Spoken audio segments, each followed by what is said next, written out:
my girlfriend said. I want an open relationship, but only on my terms. I just smiled. Then I packed up her things, changed the locks, and saw she realized too late that one-sided freedom still counts as goodbye. My name is Marcus.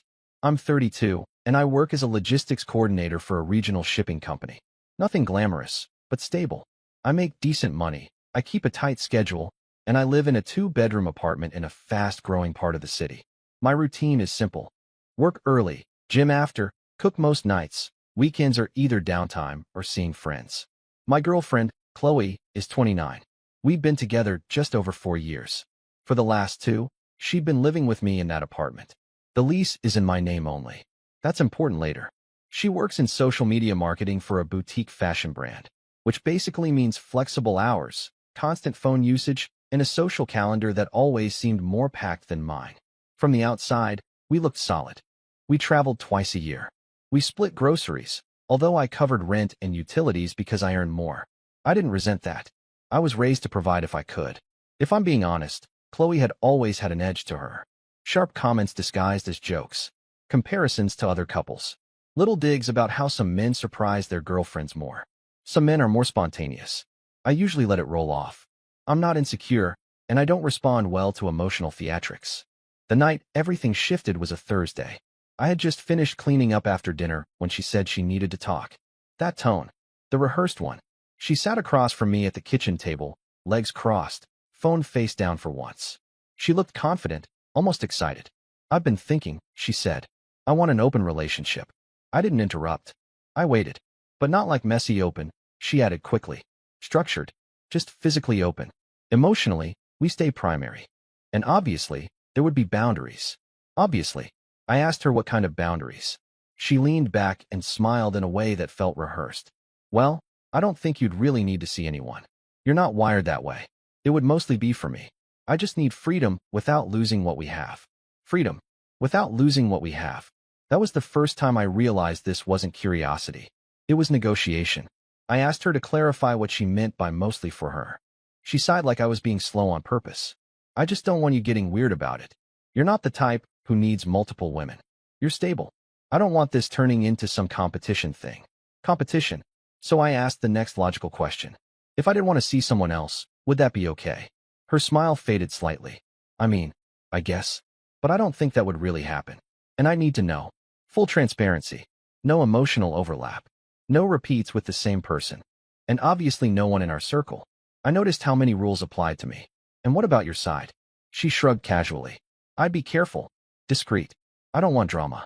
The imbalance wasn't subtle. She had already imagined herself exploring. She hadn't imagined me doing the same. Then she said something that stuck. I just feel like I've outgrown being tied down to one person sexually. But you're safe. I don't want to lose safe. Safe. That word landed harder than the open relationship proposal. I asked her if there was someone specific in mind. She rolled her eyes. Why does there have to be someone? This is about growth. I didn't push further. I didn't accuse. I didn't react. Instead, I asked how long she'd been thinking about this. Couple months, she said quickly. Couple months. So this wasn't spontaneous. This was planned. Considered. Probably discussed with friends. She leaned forward and said something that confirmed my suspicion. I already talked to Ava about it, and she thinks it's healthy. A lot of couples are evolving past traditional structures. There it was. She had social reinforcement. Then she added, almost as an afterthought, I just don't want you to overreact. If you love me, you'll at least try to understand. That sentence told me everything. This wasn't a request. It was a test. I didn't argue that night. I didn't raise my voice. I didn't accuse her of having someone lined up. I didn't debate philosophy about monogamy. I just said I'd think about it. She seemed satisfied with that. Almost smug. Like she had introduced an inevitable evolution and I was just catching up. The next morning, she left for work like usual. Kiss on the cheek. Casual. Like she hadn't just proposed a one-sided restructuring of our relationship. The second the door closed, I started moving. First, I called a locksmith. Paid extra for same-day service.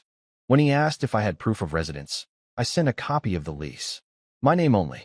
He said he could be there within 2 hours. While I waited, I walked through the apartment calmly. Not angry. Not shaking. Just systematic. Everything she owned went into boxes. Clothes. Shoes. Makeup. Bathroom products. The throw pillows she insisted were essential. The ring light she used for her brand deals. I folded nothing carefully. I wasn't destructive, just efficient. By the time the locksmith arrived, half the living room was stacked with labeled boxes. He replaced both the deadbolt and the handle lock. I paid in cash, tipped him. Then I carried every single box into the hallway outside my apartment door, neatly lined against the wall. I left one suitcase open so she could grab essentials quickly. I taped a short note to the top box. You want freedom on your terms. I prefer equality. This is mine. I didn't threaten her. Didn't insult her. Didn't explain further. Then I closed the door. New locks. New keys. At 5:47 p.m., I got the first call.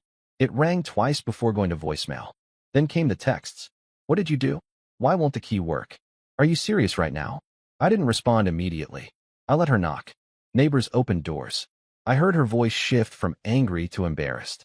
Then from embarrassed to furious. About 20 minutes later, my phone buzzed again. You're insane. You don't get to just kick me out. I finally replied. The lease is in my name. You proposed redefining our relationship. I declined. She started calling nonstop after that. I silenced the phone. One-sided freedom still counts as goodbye. She kept knocking for almost 40 minutes. At first it was loud and angry. Then it turned into controlled, sharp taps like she was trying to signal that this was beneath her. Eventually, it became frantic. My phone didn't stop vibrating.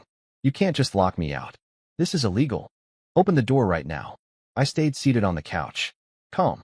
I had already looked up tenant laws that morning. She wasn't on the lease. She didn't pay rent directly to the landlord. She transferred money to me. Legally, it was cleaner than she realized. Finally, she texted something different. Marcus, this is humiliating. The neighbors are staring. I responded once. You wanted separate sexual freedom while keeping the stability I provide. I chose full separation. Her reply came instantly. You're overreacting. I didn't cheat. I was trying to communicate like an adult. I read that and understood something clearly. To her, communication meant presenting a plan she had already decided was reasonable and expecting me to adjust. To me, communication includes consequences. I sent one final message. I won't be continuing this conversation. Please coordinate pickup of larger items within 48 hours. Then I blocked her number. Not muted. Not silenced. Blocked. I also removed her from every social platform. Instagram, Facebook, even LinkedIn. No access. Within 10 minutes, she started calling from a different number. Blocked. Then from what I assume was Ava's phone. Blocked. At some point the knocking stopped. Around 8 p.m., I checked the hallway through the peephole. The boxes were gone. The apartment felt different. Not empty. Just quiet in a way that didn't feel tense anymore. About an hour later, I got an email notification. Subject line, are you serious right now? I didn't open it. Instead, I went to the kitchen, poured a glass of water, and sat down at the same table where she'd proposed her version of freedom. She thought I'd argue. She thought I'd negotiate. She thought I'd compromise. She didn't think I'd finalize. And that's the part she realized too late. The next morning, I woke up before my alarm. No anxiety. No second-guessing. Just clarity. I checked my phone out of habit. 6 missed calls from unknown numbers overnight. 2 emails. 1 Instagram DM request from a burner-looking account. All blocked or ignored. At 9:12 a.m., my phone buzzed again. This time it was her sister, Mia. I let it go to voicemail. The message was predictable. Marcus, what you did was extreme. Qley is devastated. She was just trying to have an honest conversation. You didn't even give her a chance. A chance. That phrase stuck. She had been thinking about opening the relationship for months. She had consulted friends. Probably tested the waters with someone already. And I was the one who didn't give a chance. I didn't respond. Around noon, my landlord called. Qley had apparently reached out claiming she lived there and had been unlawfully locked out. I calmly explained the lease situation. Sent over a copy. Clarified that she was never added as a tenant. Rent payments came from my account only. The landlord said as long as I wasn't destroying property or violating occupancy terms, it was my discretion who lived there. Conversation over. By late afternoon, Qley emailed again. This time the subject line was different. You didn't even fight for us. I read that one. The body was longer. Accusations. Emotional appeals. A line about how couples grow through difficult conversations, not run from them. But buried halfway through was something more revealing. I didn't think you'd actually choose to lose me over something hypothetical. Hypothetical. That confirmed what I had already suspected. She wasn't asking to explore because she was unsure. She was asking because she assumed I wouldn't walk away. I closed the email and blocked her address.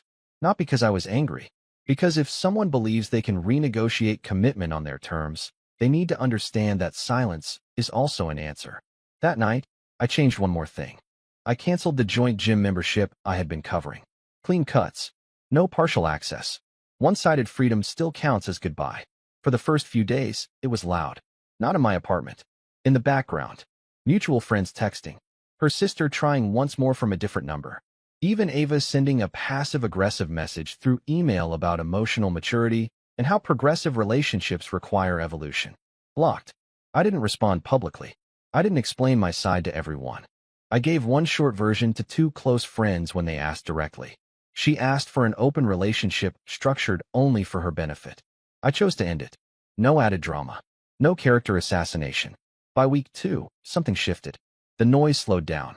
That's when she tried a different tactic. A package arrived at my door. Inside was the hoodie she used to steal from me, folded carefully, along with a handwritten note. You didn't even ask why. That line was interesting.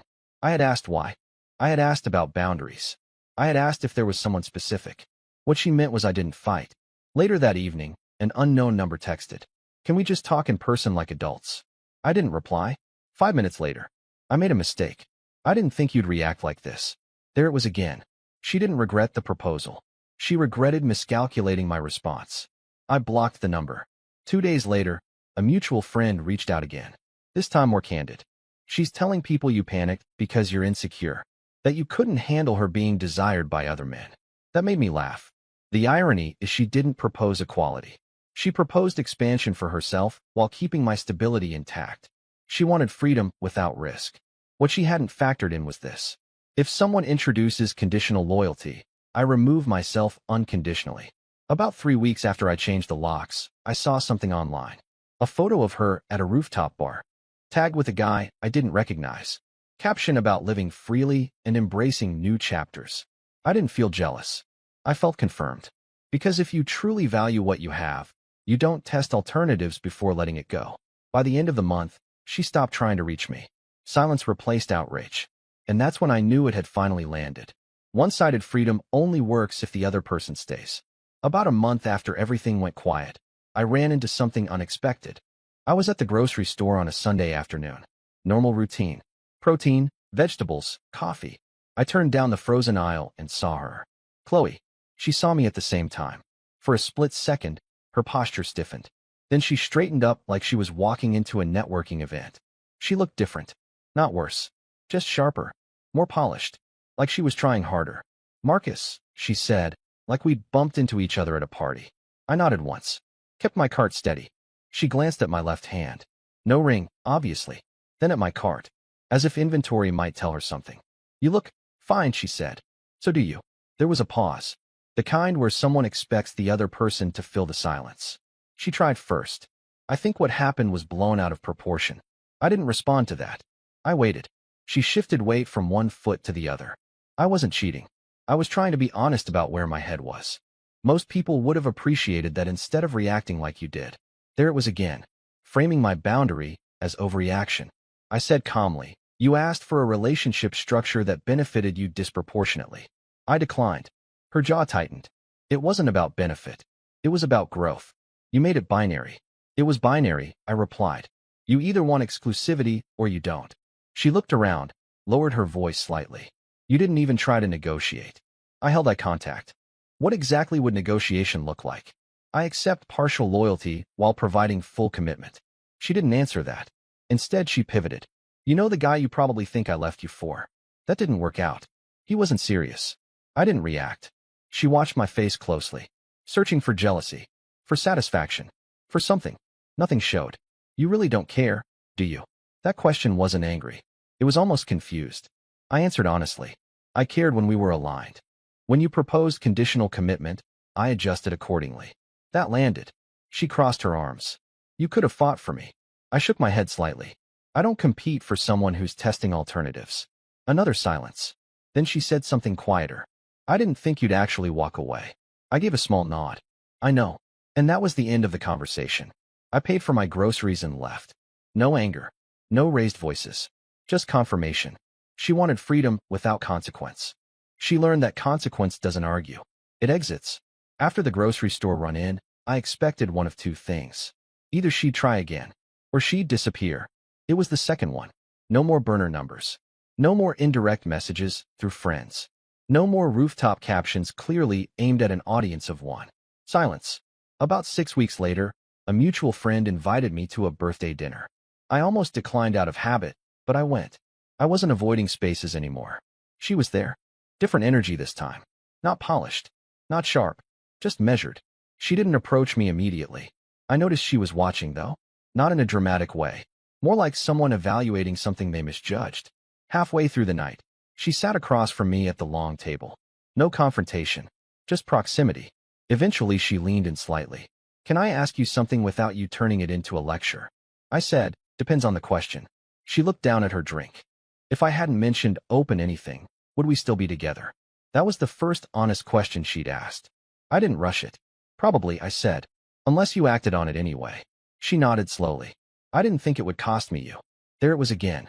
Cost. She wasn't surprised that I rejected the structure. She was surprised I rejected her. "You know," she added, "most guys would have agreed just to keep me." I held eye contact. "I'm not most guys." She gave a small, almost tired smile. "No, you're not." There was no bitterness in her tone this time. Just realization. I didn't stay long after that. I said goodnight to the group and left first. Later that evening, I got a single message from a new number. I get it now. I didn't respond. Because understanding after consequence doesn't require reentry. And here's the part that became clear over time. She didn't actually want openness. She wanted validation without risking security. She wanted exploration without exposure. She wanted the thrill of being chosen by others while never risking not being chosen by me. What she didn't account for was this. When you introduce asymmetry into commitment, the other person doesn't have to debate it. They can just remove themselves. And removal, when done calmly, is louder than any fight. By the time people stopped bringing her up around me, it had been 3 months. Not a single message sent from my side. Not a single door left cracked. One-sided freedom still counts as goodbye, even when the realization comes too late. It's been about 6 months now. The apartment feels fully mine again. No traces of her routines. No leftover products in the bathroom cabinet. No ring light in the corner. Just clean space. I didn't rush into dating. That surprised a few people. Apparently, when a guy gets freedom handed to him, he's supposed to celebrate. But I wasn't interested in reaction dating. One night, though, I did download an app. Not out of loneliness. Out of curiosity. I matched with someone within a few days. Coffee turned into dinner. Dinner turned into a second date. Nothing dramatic. Just easy. Here's what stood out. On the third date, she asked directly what I was looking for. I said exclusivity once alignment is clear. She nodded. No performance. No testing. And that's when it hit me. The chaos I'd tolerated before wasn't complexity. It was imbalance. Around that same time, I heard through the same friend circle that Qley had tried a fully open dynamic with someone else. Apparently, it lasted 2 months. He ended up seeing multiple women. Didn't prioritize her. Didn't check in. Didn't provide the primary emotional security she once insisted would remain intact. From what I heard, she didn't like how it felt when she wasn't centered. I didn't gloat. But the irony wasn't subtle. She wanted controlled openness. What she got was actual openness. No safety net. About a week after that story made its way back to me, I ran into her one last time. Different coffee shop. Smaller space. She looked tired. Not physically. Just deflated. She didn't posture this time. She just said, "I didn't realize how rare stability is until I didn't have it." I let that sit. Then she added quietly, "I thought I could upgrade without losing what I already had." There it was. The honest version. I didn't respond with a lecture. I just said, people aren't subscription plans. You don't keep the base package while testing premium features. She almost laughed at that. Then she asked something I wasn't expecting. "Do you hate me?" "No." "Do you miss me?" That one I considered. "I miss who I thought you were." That ended it. She nodded slowly. We didn't exchange numbers. We didn't reopen anything. We walked out separately. And for the first time since she suggested that open structure, she didn't look confused. She looked like someone who finally understood the cost of miscalculating boundaries. But by then, the door wasn't just closed. It had been replaced. It's been just under a year since the night she sat across from me and proposed freedom with footnotes. No screaming breakup. No social media war. No dramatic reconciliation attempt. Just a proposal. A smile. A locksmith. New locks. People still occasionally ask what really happened. The simple version is this. She wanted an open relationship, but only open in one direction. She wanted exploration without exposure. Options without risk. Freedom without losing the stability I provided. And I didn't argue about it. That's the part that still seems to surprise people. I didn't debate morality. I didn't accuse her of cheating. I didn't demand she prove loyalty. I just removed myself. When someone introduces conditional commitment, you don't have to counteroffer. You can just decline. The irony is that I never actually needed to test anything on my side. The point wasn't whether I could also see other women. The point was alignment. If someone says, I want more, but you should stay exactly the same, they're not asking for growth. They're asking for asymmetry. And asymmetry doesn't require conflict to fix it. It requires departure. The last time I saw her, she didn't look angry. She didn't look manipulative. She looked like someone who finally understood that stability isn't something you casually renegotiate. You either value it while you have it, or you learn its worth afterward. I don't hate her. I don't obsess over what she's doing now. But I learned something that stuck. If someone says they want freedom on their terms, you don't need to restrict them. You can grant it fully, just not with you attached. One-sided freedom still counts as goodbye. And goodbye, when done calmly, doesn't need an argument. It just needs a locked door and no return key.